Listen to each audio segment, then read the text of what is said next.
Welcome back to Advocate with Dr. Rufus Lowe, the space where truth meets courage and where we refuse to pretend that shadows are harmless just because some people prefer the dark.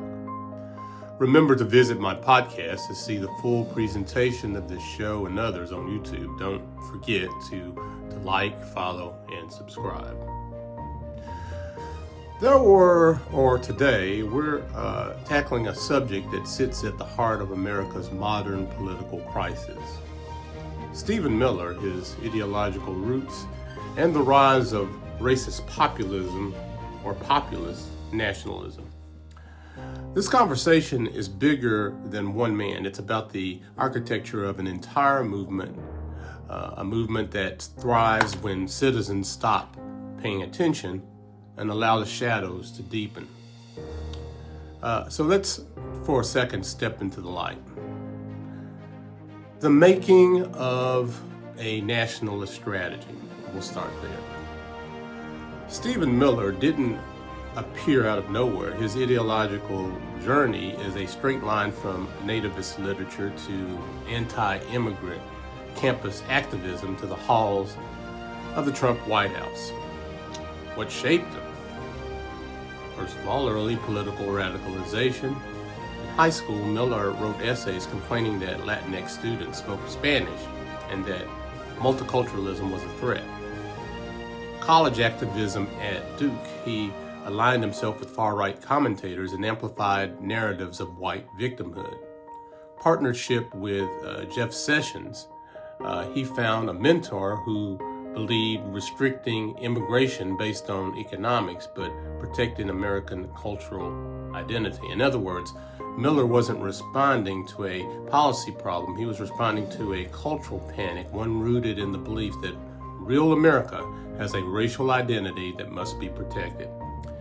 This is where racist nationalism begins.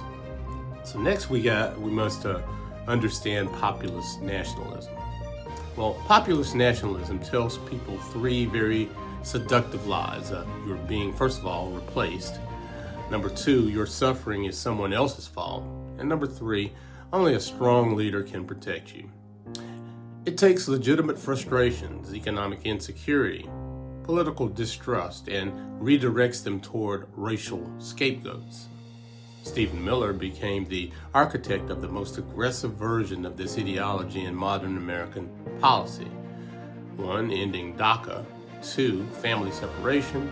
3, refugee bans, and zero tolerance immigration prosecutions, cutting legal immigration to its lowest point in decades.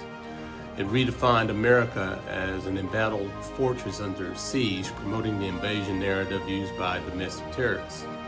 This wasn't just policy, it was ideological engineering, create a nation where diversity is framed as danger. Point number 3, the racial logic between nationalism or beneath nationalism. Let's be clear, populist nationalism is not race neutral, it is race dependent. Its emotional power relies entirely on controlling who counts as the people. Stephen Miller's rhetoric and actions consistently reveal three assumptions. 1 being America belongs culturally to white Americans. Any demographic change is framed as erosion and not evolution. Number 2, non-white immigration is a threat. It's not an opportunity, not enrichment, a threat to mythic pasts. And number 3, fear must outweigh empathy. Children in cages were not a policy failure, they were a demonstration of power. This is racist nationalism disguised as patriotism. It calls itself populism, but it operates like cultural triage, deciding which groups deserve belonging and which should remain in the shadows.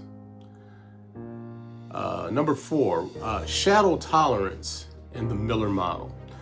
On this show, we talk a lot about shadow tolerance, the willingness of society to ignore or excuse the presence of evil as long as it stays hidden. Well, Stephen Miller is a case study in how shadows become policy. So let's dig into this a little bit. How does shadow tolerance operate in this case?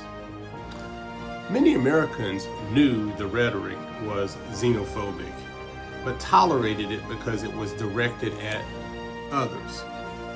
They saw cruelty at the border as unfortunate but acceptable because it protected us. They avoided questioning the moral cost because questioning it would require confronting their own complicity. Shadow tolerance is not passive. It's a decision. And racist nationalism thrives when enough people choose not to look too closely. The myth of populism. One of the greatest achievements of Miller's movement was convincing economically struggling Americans that immigrant families, not billionaires, not corporations, but immigrant families, were responsible for their suffering. This is the sleight of hand of populist nationalism. It claims to speak for the people, but it functions to protect entrenched power by redirecting anger downward.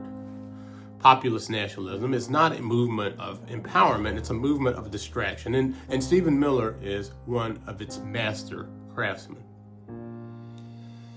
Where do we go from here? That's a good question. Understanding this movement matters because the ideology did not leave with the administration.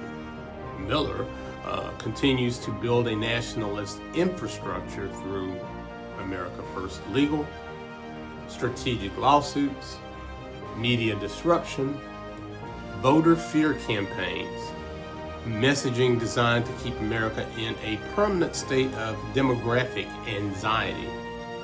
This movement adapts, it evolves, and repackages itself, but its core remains, protecting a racial hierarchy through the language of patriotism. A call to the woke electorate. If racism or racist nationalism is built in the shadows, then the only counterforce is a citizenry that refuses to close its eyes. Being woke, well, it isn't a slur, it's a responsibility. It means staying awake to the patterns, to the power, to the historical echoes, to the manipulation of fear, to the rebranding of racism as patriotism. Shadows don't disappear on their own. They retreat only when we shine light intentionally, consistently, courageously. I'm Dr. Rufus Lowe, and this has been Advocate. Stay awake, stay courageous, and keep shining.